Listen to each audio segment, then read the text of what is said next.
Do you have a Wowgo AT2 with the all-terrain wheels, but you want to know what it's like to ride with the cloud wheels? Well, then you've come to the right video because I'm going to show you how to swap out your wheels.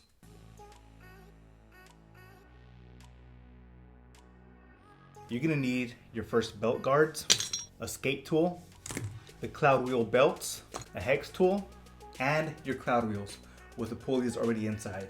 I also recommend that you use a magnetic wrist strap to hold all the screws, washers, and such. If you have a longer hex tool with a rounded tip like this, then I recommend you use it because it's going to make swapping out your wheels a lot easier. Let's start off with the easy side.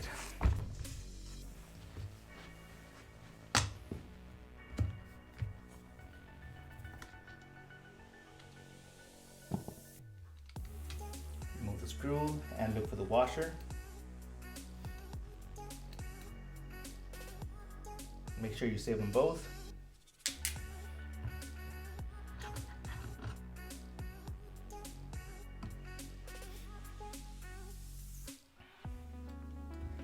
Then get one of your cloud wheels and make sure that hole is inside.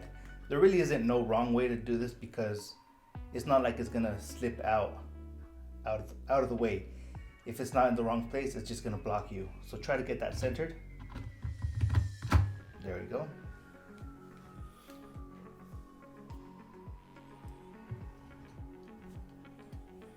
Put your washer in, put in the bolt.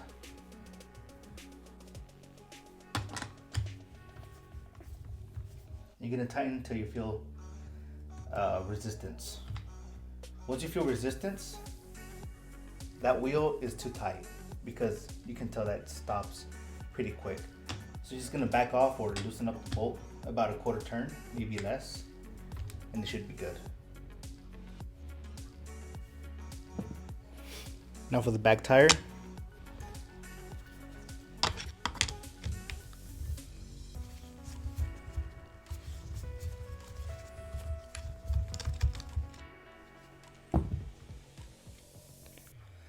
Again, save the washer and the bolt.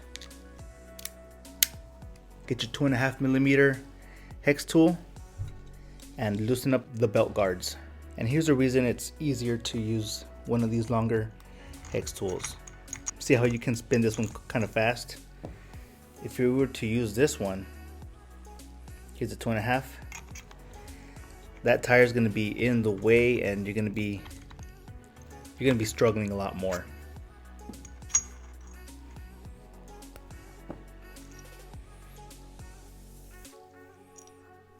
Okay, save your screws.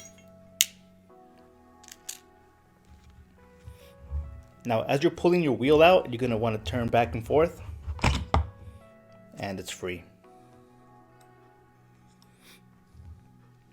Save your belt and put your tire aside. Make sure there's a washer in here, and that one's going to stay there. Now you're going to loosen these 4 motor screws.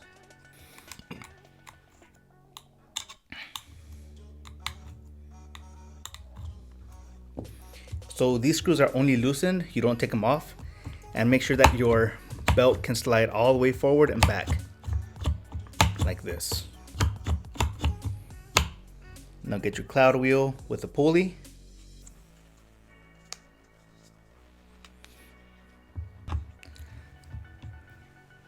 Slide it down the axle, and if you have to, use this tool to straighten the spacer. Now get your belt and set your motor as close to the wheel as possible and squeeze the belt so that it can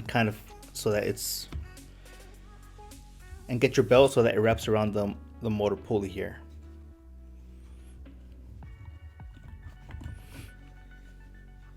Now you're going to pull your motor out. Get your motor and slide it out firmly. Don't pull too hard. You should probably be using the same amount of pressure as what a 10 or 12-year-old kid can actually do. You don't need that much. So now you're going to tighten this screw only. And this is the kind of resistance that you should be seeing on the belt. It still should be able to move about this much. If it doesn't move this much, that means that your belts are way too tight. Now you're gonna move your wheel and your belt, take it back off.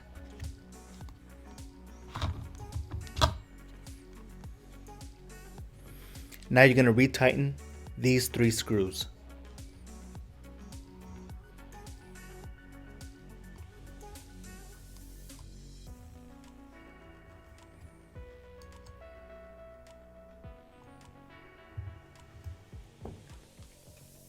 Once again, you're gonna wrap your belt around the wheel.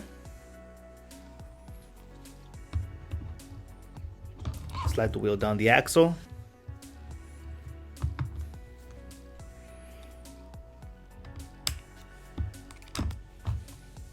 And squeeze your belt. Now this time you're gonna find it a little bit more fidgety to put your belt around the teeth of the motor here.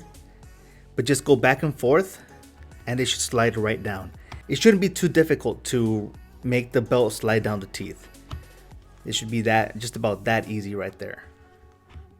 If you're struggling and having to pull the belt out with your fingers and kind of hurting yourself a little bit, then once again your motors are way too tight. Once again, we have about this much slack on the belt, and that's great. Finally, we're gonna get our belt cover. Put it on top and get your 2 screws.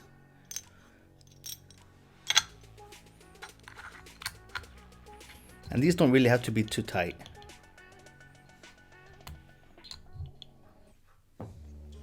Finally, put your washer back on the wheel.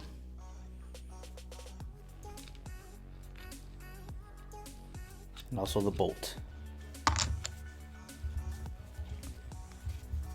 Once again, once you meet resistance, when tightening the wheel, that's it. That's where it stops.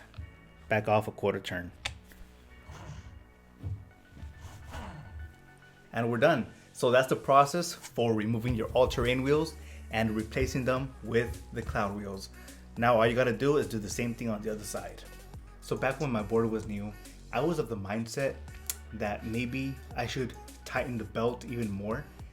I don't know why I thought this. I just thought it was probably good to prevent slipping.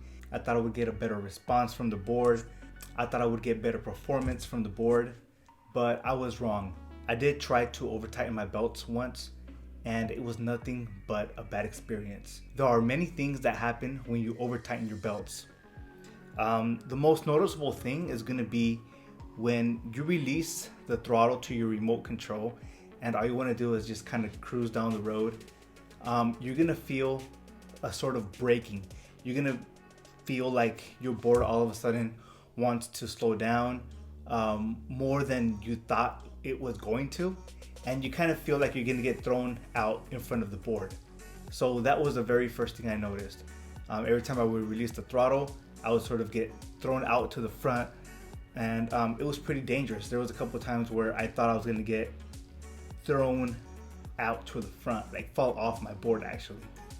So there's that. Also, you're gonna get a sort of voltage sag. In fact, I got these notifications on my remote control saying that my motors couldn't provide enough voltage for the speed that I was trying to achieve. Also, another side effect that you're gonna feel are that your belts are gonna be a lot louder because there's gonna be a lot more friction. So just learn from me, don't make my mistakes. Do not over tighten your belts as much as you might think it's a good idea. Just remember that it shouldn't be too difficult to put them back on. You shouldn't have to feel like you're just trying to pull them out over the teeth of the motors. It should almost be effortless.